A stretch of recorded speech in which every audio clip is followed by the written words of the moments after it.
On the second Congress, Herzl has invited women to participate, but not just to participate as listeners, but also gave them the right to vote. And this was very, very special at that time when women didn't have the right to vote in many, many countries in the world. Just to remind that women in England received the right to vote only in 1919. So it was very, very forward thinking. And as a leader of our Zionist movement and his thinking that was so equal, he thought of equality, he thought of the role of the woman as a Zionist, and he said it also. He said that women have a task, one, to spread Zionism in her circles, and second, she's a mother and she can be the one to instill Zionism in her children, within the family and the children. Hadassah brought itself to the table 100 years ago and said women have to be a voice, have to be heard in the Zionist world.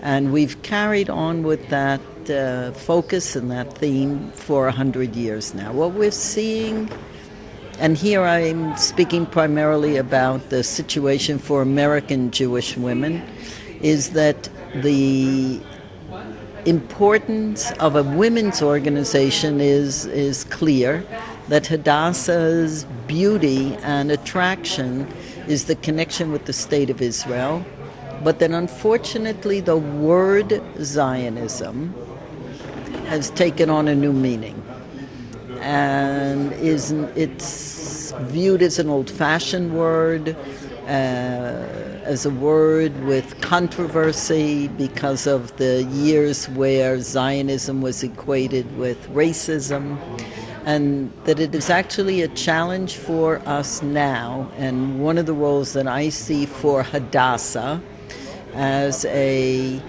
Zionist organization with 330,000 members, to try and re-educate the American Jewish woman to take pride in the word Zionism. Women have the foresight, have dreams, but they also are very practical, and they always try to fulfill those dreams with reality. And women throughout the Jewish world, the Zionist women, are supporting the State of Israel, are supporting the people of Israel by sponsoring so many projects for children, for health, for education, for welfare, for all those societies who have it very difficult and need this help.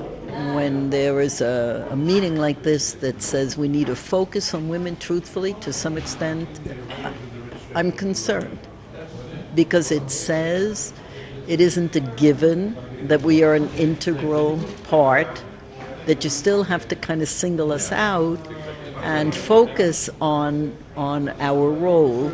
And so there's still a little bit of a disconnect between the role that men play and the way that's perceived, and the role that women play and the way that is perceived. You're mentioning the singling out, but basically that's what you're doing by having an organization of women.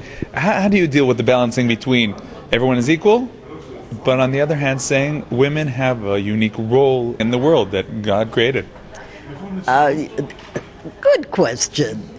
And I have to smile because I forcefully have said on any number of occasions that we will remain a women's organization, because we do believe the voice of women has to be heard. And if we interpret this focus on women as hearing women's voices and their specific concerns, I'm very comfortable with it. If, however, part of what we're looking at is how come there aren't more women at the table? That's where I have a little bit of a concern. We should have reached a point now where, 1 year there may be more women and 1 year there may be more men, but where there really is a sense of balance.